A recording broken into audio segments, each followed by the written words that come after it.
Okay, so welcome to the Cambridge University Press Open Research webinar. Over the next hour, we'll be discussing the success and impact of our open research strategy on OA books and journals. My name is Rebecca Howland, and I'm the UK Library Sales Manager.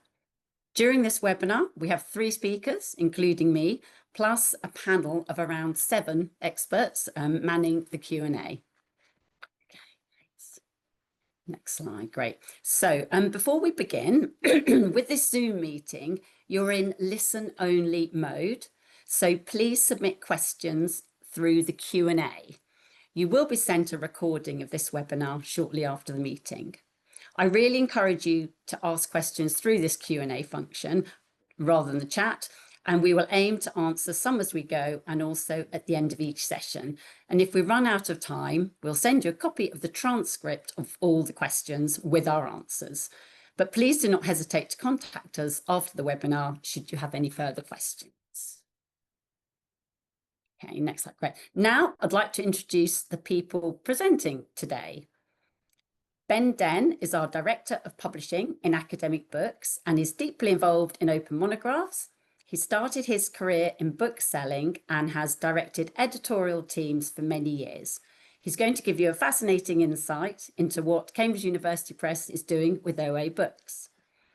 Pearce is our Publishing Director for Humanities and Social Science journals and is responsible for editorial strategy for our journals in this area, all of which are peer-reviewed. He's going to talk to you about our drive to publish open access articles and the impact this is having on our publishing.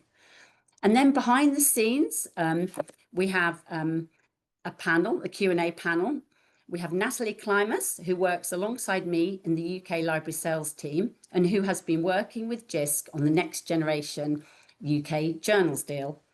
Anna Munthkas also joins our Q&A panel, and Anna is the head of library sales in Europe. And she's joined by a couple of other members of her team. We have Jennifer Wright, who's head of publication ethics and research integrity. And we also have Katie Sylvester, the OA books manager, as well as Jack MacDonald, who's our director of library sales. Thanks. So before I hand over to Ben and Dan, I just want to give you some general information about Cambridge University Press. We are the academic publishing division of Cambridge University Press and Assessment. So we're a department of the University of Cambridge. Our mission, is to contribute to society through the pursuit of education, learning and research at the highest international levels of excellence. We are a not-for-profit. Some organisations publish to make profit for shareholders. We generate income to publish. Our values are very much at the core of what we do, and this includes things such as our quality and standards, our commitment to ethics and integrity, sustainability, diversity, and many more things in this area. We are building and believe in an open future because this furthers our mission. And Ben and Dan are going to show you how we're building this open future. And now I'm going to hand you over to Ben, who's going to talk about open access books. Thanks very much, Becky, for the introduction and for setting this up. And thanks to everybody here for coming along today. I'm joined in my office by my dog, just warning you, who's generally well behaved, but he has strong views about open access. If he vocalizes any of those, I'll kick him out. So just setting you up for that. Hopefully he won't. As Becky's sort of alluding to, we've got loads going on in open access books at Cambridge University Press. I'm going to give a whistle-stop tour overview of those, and then I'm going to pass on to Dan, who's going to talk about journals. So if we can jump on to the next slide, please. Thank you. So just to set a bit of context here around what we do in academic books at Cambridge, I thought it'd be useful to give a little bit of a sort of 1,000-foot view. So we currently have around 50,000 books available across pretty much all academic disciplines. That's a very sizable backlist, but we also publish about 1,200 new books every year. On top of those, we're publishing 500 or 600 new elements every year. Elements are short form books that publish into series. I'm sure many of you are familiar with those. That program is growing quite fast. So we started that in 2018. Over the next few years, we're aiming to double that. So that's a big growth area for us. We've got a super diverse publishing program. We do trade books, reference books, handbooks, textbooks, research monographs, and professional titles. And our books publish onto 2 dedicated digital platforms, Cambridge Core, which has all of the research books on it alongside the journals, and another platform called Higher Education from Cambridge, which covers all of our textbooks. I guess the key point to bring out here is that we're a very, very broad publisher. You know, we don't just cover HSS and STM, but we cover pretty much all academic markets too. It's a good route into discussing OA because our proactive response to some of the, we're also a journals publisher, and the proactive response we took to OA challenges in journals, we're trying to mirror in books as well. So that brings me on to the open access books vision statement here. CUP supports a route to open access for all books, is bold in exploring new models, and engages our authors, funders, and library partners through the transition to open access. A leading university press for OA book publishing, CUP uses open access to further our mission to disseminate high quality research and pursue global equity while maintaining the high publishing standards associated with the Cambridge brand. A couple of important points that I want to pull out from this. The first one is that underpinning the statement, we've really tried to keep to the original spirit of open access in our strategy, focusing on those principles of equity of access. We really believe in open access at Cambridge University Press. And what I would pull out here is that some of the things I'm going to get into a minute, models that we've launched, like Flip It Open, I'm sure some of you are familiar with. Those have been launched not in response to government mandates. You know, we're not being reluctantly pushed in the direction of open access by regulation. They've been launched to genuinely explore open access routes for books which don't have gold open access funding. So we think that the original spirit of open access, that equity of access, is 100% what we should be focusing on here. The second point I'd make is that we detail all books in this statement. Now, in practice, most of our open access publishing is in research. It's our monographs and our element. Oh, we've lost the slides. I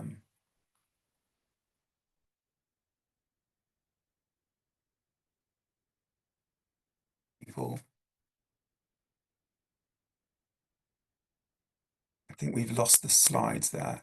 I'll just give it a minute for those two. We're back. Hi, right. Okay, we're back. Don't worry. Okay. Okay, we're just reloading. Sorry about that. Okay, no problem. Stop me talking for a minute. That's a good thing. Yeah. Sorry, folks, just bear with us a sec.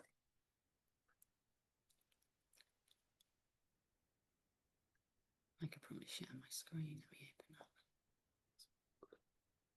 Yeah, they're just coming. Okay.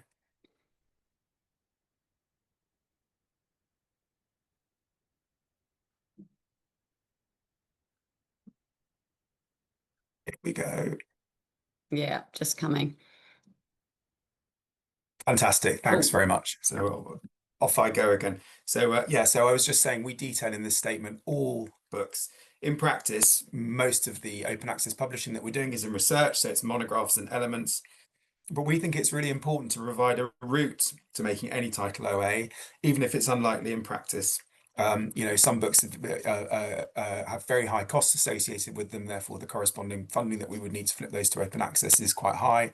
That makes it less probable, but it doesn't mean we don't offer that route. The third point I would make is really important is that all of our books, all of our open access titles go through exactly the same, what we call our syndication process, which is a reviewing and quality assurance process managed by a body of academics at the university who are the people who have the final say on whether books go ahead or not. Our open access books go through exactly the same syndication process as anything else. So open access is never a condition for us accepting or rejecting a proposal for a new book in our programme.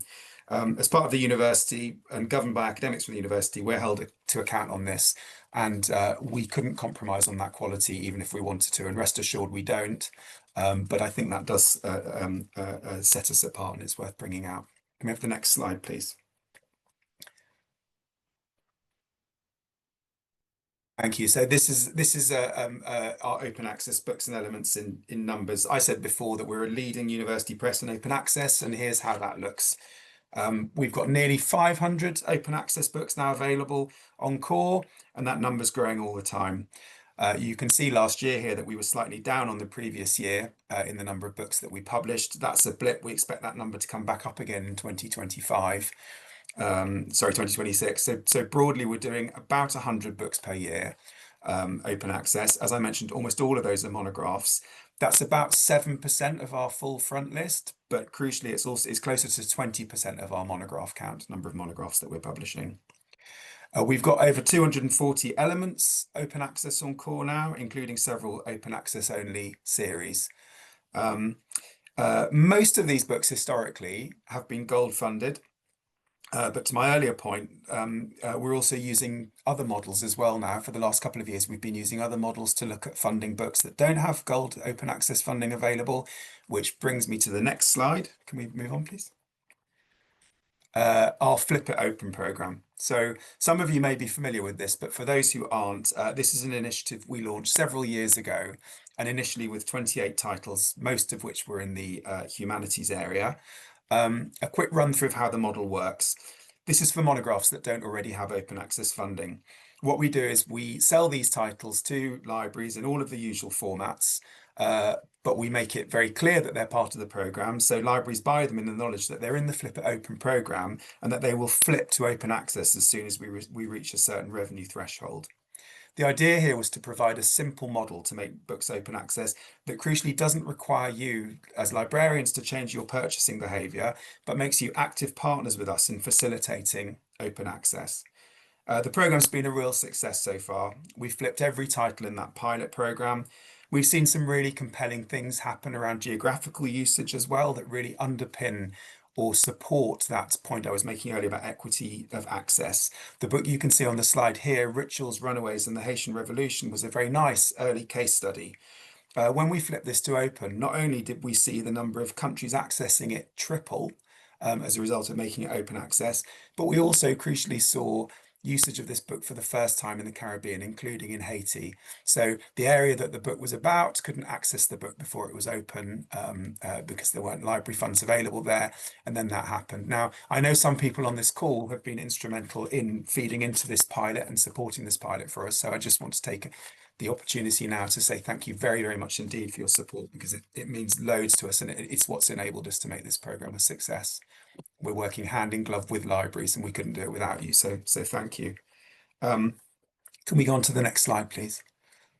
Yeah, this is just that usage picture in more detail. So what we've got here is usage pre-flip for that book, which was from in 34 countries. And then post-flip, it jumped to 106, with much, much higher usage in low middle income countries across the world. So it's a really compelling equity story, I think. Can we jump on to the next slide, please? So having run the pilot and flipped all of those 28 books, we launched phase 2 of Flip It Open. This comprised 100 books, a further 100 books on top of the 28 that we did initially. Crucially, we also expanded the subject coverage. So we've put every area of our publishing potentially in scope, i.e. pretty much all academic subjects. There's more books in some areas than others because we do more monographs, and some subject areas just naturally lend themselves better to this. But we've opened it up to everything, so potentially any area can be in scope. We've been doing this for almost 2 years now, and you can see where we've got to on this slide. Most of those books have published. We've had a wonderful ongoing response from librarians and libraries that have really supported the programme. We've got almost a quarter of those books at the flipping point now, and the others are well on their way. So we're absolutely delighted with how this has gone. You know, as I said, it's down to engagement from all of you and from your fellow librarians, and it's just been really, really encouraging to see that support. So thank you. Next slide, please. This is about open access and elements. I wanted to talk a little bit more here about the elements story and particularly about usage again. So we've got enough elements open access now to get some really good average. We use median information for this about usage for open access and non-open access titles. And additionally, elements publish digital first. So that means that they lend themselves really well to looking at this kind of thing. They're primarily a digital sale product. The reason we've used median numbers to look at this is because we've had some anomalously high usage elements which would skew the mean figures. So the BRICS title here, can BRICS de-dollarize the global financial system? Is an example. 117,500 views, 16,500 downloads on Cambridge Core. Absolutely delighted about that, but if we threw that into our averages, it would skew them. So taking those, using the medians, what we're seeing at the moment is that OA elements get an average of 12 times higher usage in the calendar year after publication, and that leads to 1.7, so nearly 2 times as many citations for those books. So that's again a fantastic story, and heartens us that around that point I was making before about open access, equity of access, and increased usage and readership of content furthering research. The notes on here, I think you'll be getting these slides afterwards around usage. I won't go into in detail here, but I think again it just supports that hypothesis about equitable access and demand for our books in low and middle income countries. So can we go on to the next slide, please? And this is just some anecdotal impact we've had from authors around open access and the impact of their work. I think broadly speaking, it's not surprising that academic authors are fans of open access. But I think we put this slide up because it brings a really personal element to the story. And it's also really good to see that their own experience really mirrors what we're seeing in the usage numbers. So what our authors, another very important group of partners to us, are hoping to achieve from this really mirrors what we're doing. Can we have the next slide, please? So Flip It Open, as I said, has been a successful program and we're continuing on with that. But it's not the only way that we're actively flipping books to open without gold funding. And this is a really exciting new initiative that we've launched. So the way that this will work is it's a new sales initiative, which will see a donation to an open access fund from customers' evidence-based acquisition purchases. So where you take out an EBA with us, we will channel some of that money into an open access fund. What this does is it allows libraries to support open access without paying any extra for it. We've had really great feedback from libraries about this since we started airing it, recently. We've drawn up a 100-book long list of potential titles that we would flip. So how many of those we would flip depends on the EBA uptake that we see. But a key point about this is that we're targeting books that have really high usage at the moment. So we want to flip books that are getting used. We think that's a good indicator that they've got real currency, and we want to encourage further usage of those books. And then to my final point, to my earlier point, depending on the sales of those EBAs of that collection, we would then decide to flip some or all of that list of books. The sales team will be really happy to give you more details on this, and I'm sure we can get into it in the Q&A if people want to. The really key point that I would stress is that just like Flip It Open, there's no extra work for you involved in participating in this program. There are no complicated business models. We're not asking for subscriptions. It's not it doesn't require libraries to do anything different in the way that they're working. And we know from speaking to you and from other members of the library community that that's a really big plus for the Flip It Open program, that the model is simple and doesn't require you to behave differently. So it takes some of the headaches out of the situation, but it puts you in an active hot seat for facilitating open access, which I think is good for all of us. So we've tried to take the same approach here.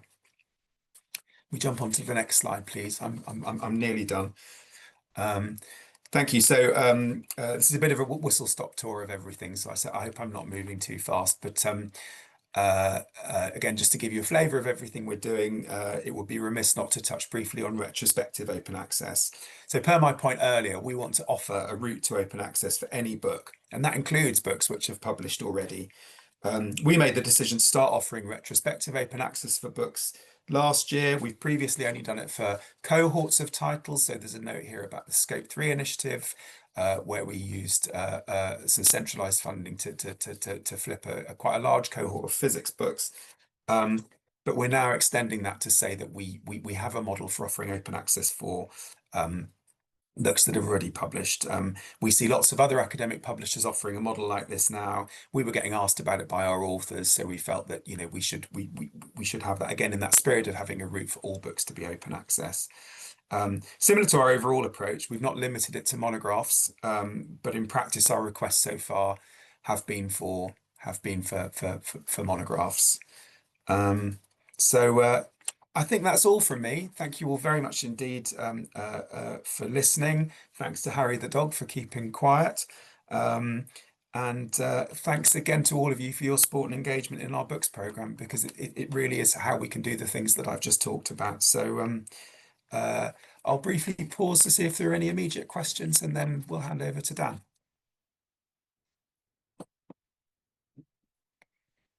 There's been a couple of questions in the chat. Okay. Some of them have been answered, but I don't know if you want to add anything to those. So the first question was, is all the literature in English, or are you also editing in other languages, for example, Portuguese and Spanish? And Jack's mentioned that everything we publish in academic books and journals is written in English, but we also work with other publishers in Spain, Portugal, and Latin America to produce translations for some of our academic books in Spanish and Portuguese. I didn't know if you wanted to add anything else sort of language-wise for books. No, I think he's nailed it. So, okay. Yeah, that's right. And then we were asked about how are the books for Flip It Open programme selected? Can authors or librarians make suggestions? Katie's answered talking about how we're looking at the next batch of Flip It Open titles, and the criteria we might use is likely to include an equity angle, but I didn't know if you wanted to talk about some of the criteria we've used up to this point for Flip It Open titles. Yeah, and that's a really good point actually that I should have touched on. We are thinking about Flip It Open phase 3 now, and we are thinking about ways to really focus that down on the books that need this kind of funding, and the books that would benefit most. Well, that would benefit most, and also will be of most benefit to countries that can't pay. So we're working up criteria on that now, but it's quite exciting. What we've done for the programme so far, initially we did it in a couple of areas, and to be perfectly honest, the criteria for doing that, firstly, we wanted to identify some books. We didn't know how authors would receive this, so we picked a couple of areas where we have lots of monograph publishing already. So classics was a good example. We also picked areas where we have editors at the press who really kind of understood and were excited about what we were doing, because they would need to go out and speak to authors about that. When we opened it up more widely, we again pulled in a long list. So obviously we're not including books that had gold open access funding already, but it was much more around books where we thought the authors would be amenable. We tried to get a spread across lots of different areas. Those kind of factors. We have had people come to us and make suggestions about books for the programme. We wouldn't rule that out. Like I said, the phase 2 is already complete. We've got the 100 books for that, but we would certainly be open to suggestions from people about books that we would put into the programme. But yeah, I think that probably covers it. And as I said, yeah, there'll be more to come on the kind of equity angle for phase 3. And I think at that point, yeah, we'd definitely be interested to hear from you about suitable candidates. Then we had a question on what's the model and how sales thresholds are set for Flip It Open, which Katie has answered as something that we've put slightly below BPC charges. If the books were to go gold open access. I don't know if you want to add anything to that. No, I think that's absolutely right. I think the other thing that we sort of looked at with this was we don't want to flip the books to, I mean, Katie's nailed it really, but we were also trying to look at a sensible window in which we could flip books, because, to state the obvious, the more take up we get at the beginning, the faster we can flip the books. So, you know, and what we didn't want to do is be spending a very, very long time getting to the point of reaching that threshold. So we were trying to, we're sort of broadly speaking trying to flip books within an 18-month window. So that's part of that discussion as well. But yeah, to Katie's point, yeah, that's right. I'm going to tag Jack in to answer the last question we've got in this section. So how do you determine the percentage of each customer EBA fee, which will go towards OA for the Flip It Open EBA model? Sure. My video won't turn on for some reason, but that's fine. I can answer it. And hello, Elise. Hope you're doing well. So it's a relatively small slice. It's a sort of single digit figure, which goes towards it. I think in reality, what we did is we basically reverse engineered it. So we thought, how could we make an impact? How could we make, you know, up to 100 books open access, and then worked out in reverse order what we needed to do financially. But I think it's worth saying that it's not actually being taken away from a customer's selection pool in their EBA. So nothing actually changes for a library selecting EBAs. They still are able to select ebooks to the full value of their EBA. It's an investment that we're making to make those books open access. Thank you. That was all the questions for this section, so we can move on to the journals portion now. Thanks.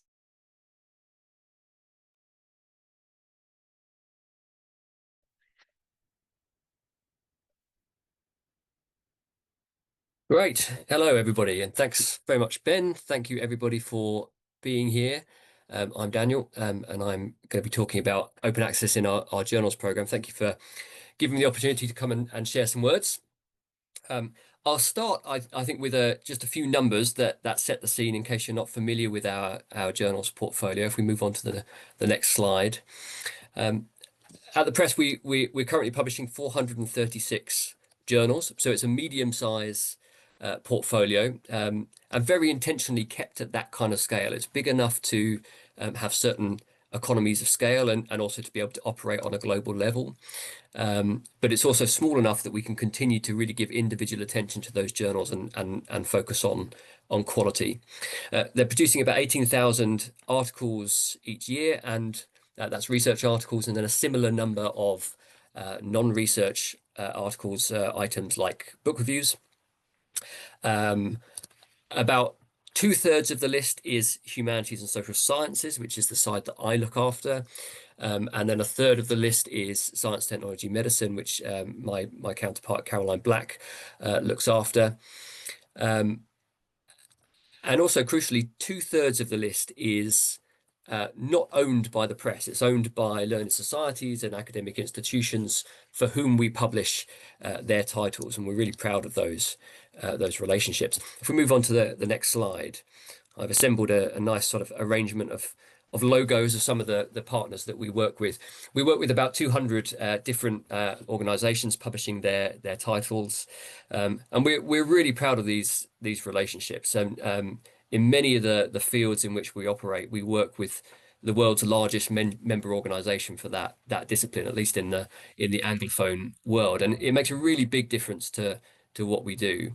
It's nice because it's nice to be able to show these logos at a presentation like this, but it's indicative of the quality of our list in a way that goes beyond, you know, what we can talk about in terms of citation metrics and usage metrics, which the list performs very well on. But the connections with these organizations are very, very important to us.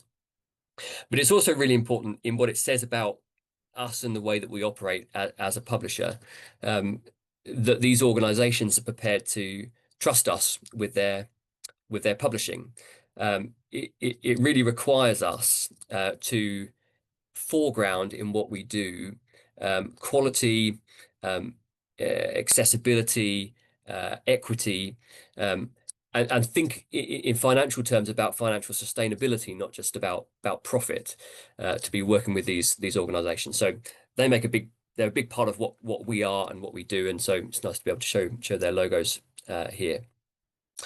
If we move on, yeah. The list is also increasingly open.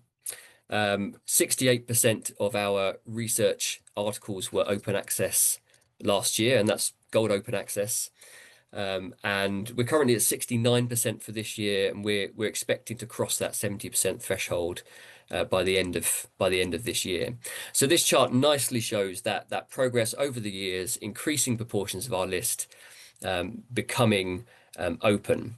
But it's on the next slide we have another chart that I think actually says a little bit more about the true transformation of our list. So what you're seeing here is the way the portfolio is changing over the years in terms of the business model that these journals operate under. And so the green section of these bars, the two green, the light green and the dark green, are both represent our fully gold open access journals. The shrinking blue section represents our hybrid journals, and that tiny section at the top represents our few remaining subscription-only journals, which are subscription-only principally because of their format. The coloured bars are real; they are actual numbers up to the 2026 portfolio. We're about to release the price list for 2026, and the grey bars, of course, are the future. They are speculation. They are what we hope to do. They indicate our direction of travel, our intent, but we are clearly not there yet. I want to pause on this chart and just mention two things about it that I think really talk about the kind of open access transformation that we are trying to deliver. Firstly, it shows that the increase in open access publishing amongst our articles, that up to 68% that we've now got to, is not just being achieved through increasing output in our hybrid journals, but it's being achieved through taking this transformation to its logical end and actually flipping journals, actually taking them right to that stage. So we're not just hanging on to hybrid, we are in the business of full open access transition for our list, and we cross a really important milestone when we release the 2026 price list in a few weeks' time, in which over half of our list will be fully open access for the first time, and we're really proud and pleased about that. Secondly, I wanted to note that the number of journals in our portfolio is not significantly changing. It's bumping up and down between 400 and 450 journals. And I've already mentioned why we do that.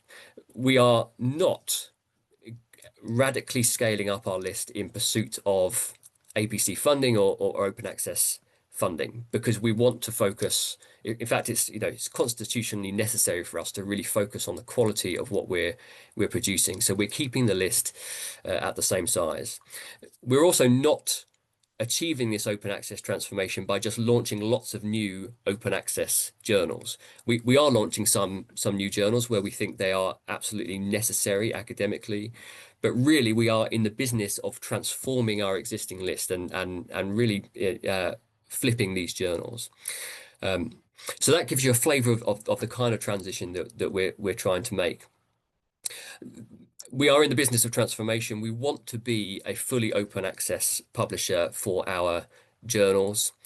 And the question really is how fast we can do it, how quickly we can get there. And of course, a lot of that is contained in those grey bars on that chart.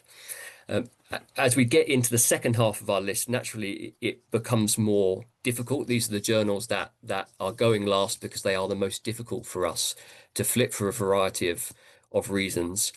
And so as we proceed into the grey bar section here, we are going to be increasingly reliant on the support of the academic community for what we're doing, support for our transformative agreements, and the broad support from the library community for the way that we're going about this transition.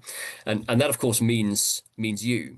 And so it's really nice to have an opportunity here to come and talk to you and share a little bit about what we're doing.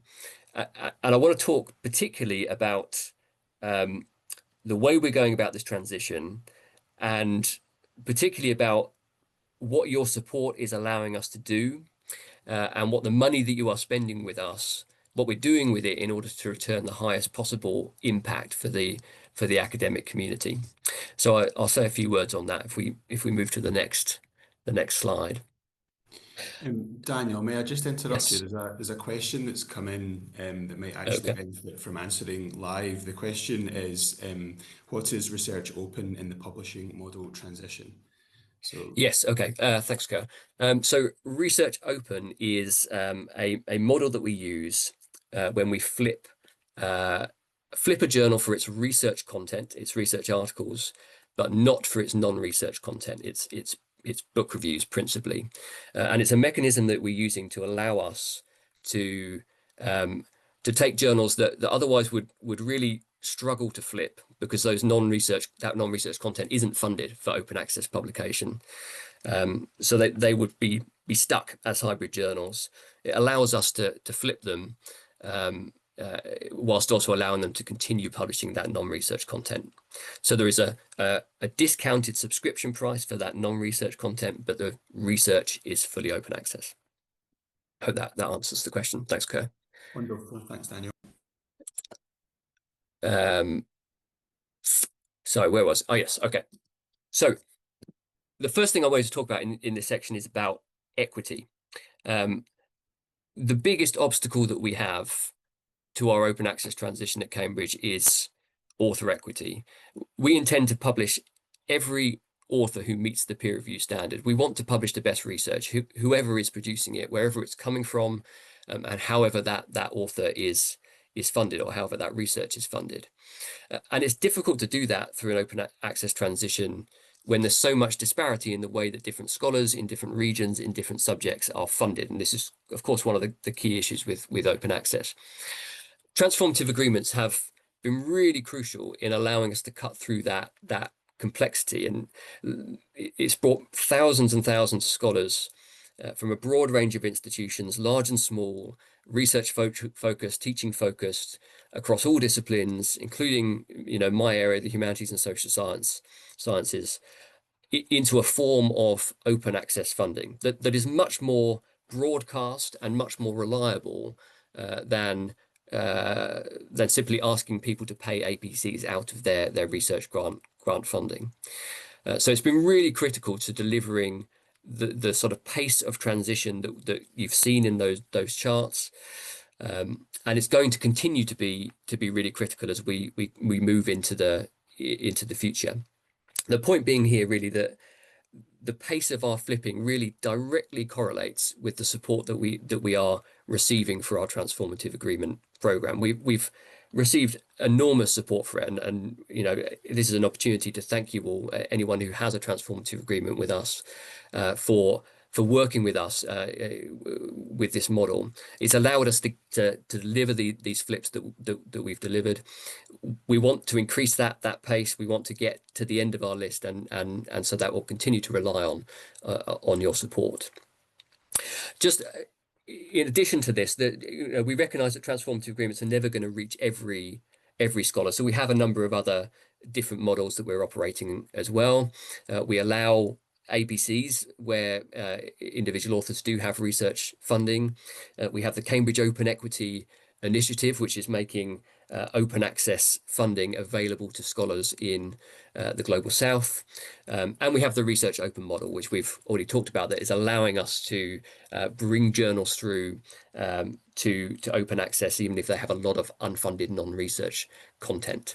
So all of these things, and really your support for all of these things, is allowing us each year to bring each journal closer to a transition to open access that is really high quality, that is diverse in terms of the author base, and is equitable to lots of different types of authors. So that's equity, and it's really absolutely crucial to us. If we move to the next slide, I wanted to say a little bit about portfolio management, because I think it's something that not many people outside of publishing get much insight into. We really care about quality at Cambridge and the quality of what we produce in our journals. A lot of the work that I do in editorial at the press is really about shaping a portfolio of journals that has real impact in the academic community. In practice, that means a lot of proactive journal management, looking constantly at scope and author recruitment and editorial best practice, peer review integrity, to ensure that we ultimately publish the best research in our journals. But we also have to look constantly at technology and process and format and workflow and operational tools to make sure that we publish in a high quality way, and also in a way that is efficient and doesn't waste the time and resources of the academic community. So that is a big part of what I consider to be my job as I try and direct the humanities and social science part of our portfolio. We do it for individual journals, but we also do it at portfolio level. So we add journals in every year, and we also transition journals out every year. Journals that we no longer think are the most effective route to reaching the academic community and having maximum impact. So just to give some practical examples of that, looking at my side of the list, looking at next year, we have a couple of really important new relationships. The Linguistic Society of America is coming to the press and moving its full portfolio to us and flipping its full portfolio on transition. We also have the European Consortium for Political Research doing the same with us, their full portfolio moving to the press and flipping their full portfolio to full open access. These are major organizations, and we have new organizations join every year in Europe and in the US that are seeing and liking what we're doing, wanting to support our open access program, wanting to be part of it. That's helping us also to reach new audiences and to serve, in this case, the linguistics and the political science community more effectively. We're launching a couple of journals as well, very sort of tightly controlled, carefully designed to reach specific gaps in areas of AI and climate and global affairs. But crucially, we're also transitioning out as many journals as we are bringing in, journals that no longer are reaching the audiences that we need to reach, that no longer have the right fit, that are no longer the most efficient use of the money that we receive from the academic community in terms of returning academic impact. So this is a big part of our business every year, deciding what comes in, what comes out. And it is a way of ensuring that the funding that you provide to us is not just going into growing the list, piling up new journals, but it's every year about improving the list, increasing its impact, reshaping it, making it and making us better.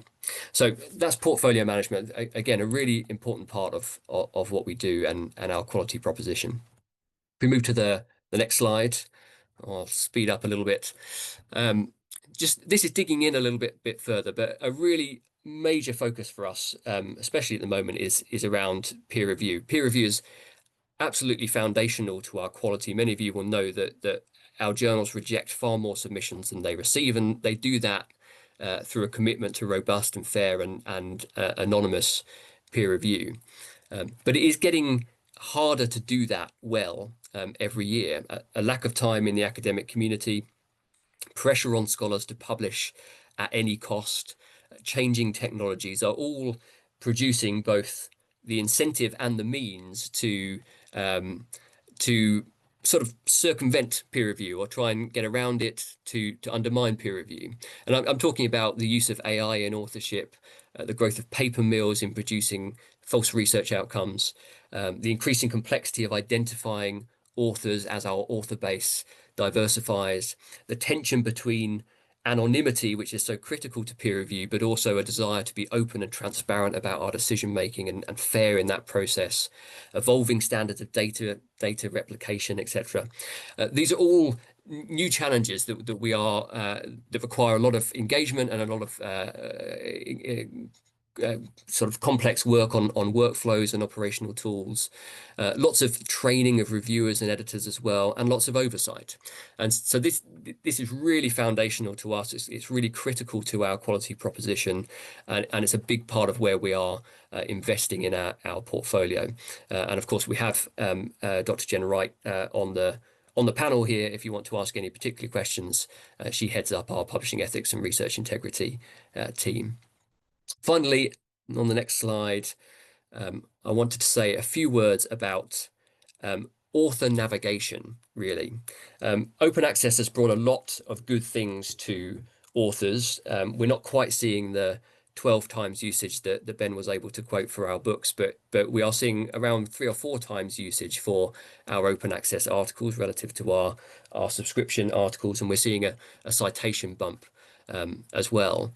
But we have to acknowledge that the open access has also made the process of publishing for our authors much more complicated than it was in the past. Lots of different models for them to get their heads around, lots of different formats, lots of different licenses, lots of choices, lots of obligations, and also quite a lot of competing voices out there in the open access landscape. So we have a responsibility, and we take it very seriously, to help authors to navigate that increasingly complex landscape, to understand their options, to quickly connect with their funding, to quickly connect with their transformative agreements, to access waivers where that's appropriate, to access the Cambridge Open Equity Initiative.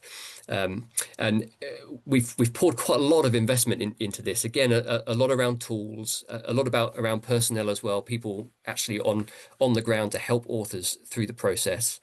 And we haven't quite got that nice straight line between A and B, but we've certainly made it a lot less squiggly, and we certainly intend to keep working on that as open access evolves. So if we move to the next slide, I will finish there. I hope that has given you a flavour of the type of transition that we are pursuing, the things that we're prioritising. I hope that those things align with your priorities and what you would like to see in respect to an open access and open research transition. You are really, in many ways, the author of this transition. You are driving this change in our list. It's thanks to your support for our transformative agreements, for the Cambridge Open Equity Initiatives, for our other programs that we've been able to get to this point, and we will continue to rely on that support. So really, this is most important thing is this an opportunity to thank you for everything you've done to help us get to this point. I will stop there and answer any questions. So the first thing we have is actually a nice comment. Cambridge University Press is one of the few publishers that have transformative agreements that really substantially flips its journals to pure gold OA models, and that's a good thing. So many so-called transformative agreements don't transform anything. Just want to mention my appreciation. So thank you for that comment. And I just want to echo Daniel's comments that it's a community model and we couldn't do it without support from institutions. So thank you for that, that comment. The first question we have is, where do journals typically transition out to when they do transition? Well, so typically they would transition out to another publisher, and there are lots of different publishers out there doing different things and specializing in different subject areas.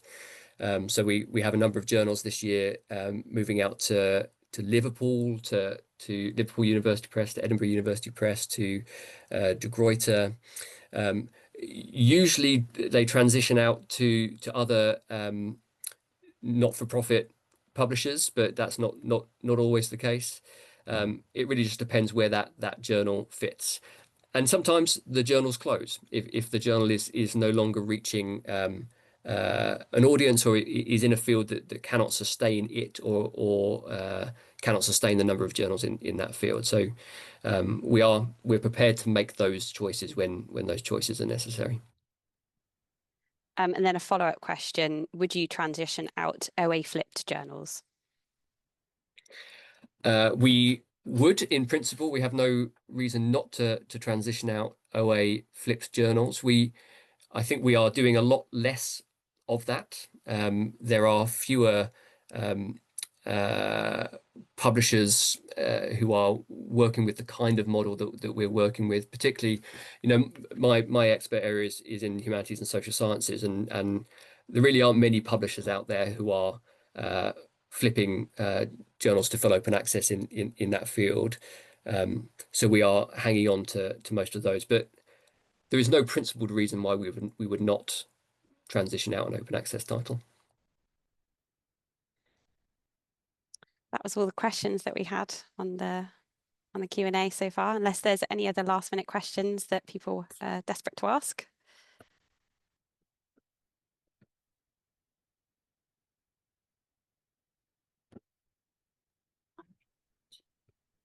Great. Okay, and if anyone has any more questions about our book side as well, by all means, put those in the Q&A. I think we're there though, aren't we? I think. So Natalie, are all the questions, would you say they're all done? Yeah. Yeah, Okay. all of those Well, have been done. Great. Okay, thank you. Yes, Kurt just made a note. Yes, do add it to the Q&A section after when we finish. But thank you to everyone for attending this open research webinar, and we really hope you found it interesting, and we've thoroughly enjoyed the questions. They've been great questions. Thank you so much. Again, if you have further questions, do just contact us. You will shortly receive a copy of this recording if you want to listen again, and together with some other information. But thank you so much for listening. I know I found it absolutely fascinating. So I'd like to thank all the speakers and all the people attending.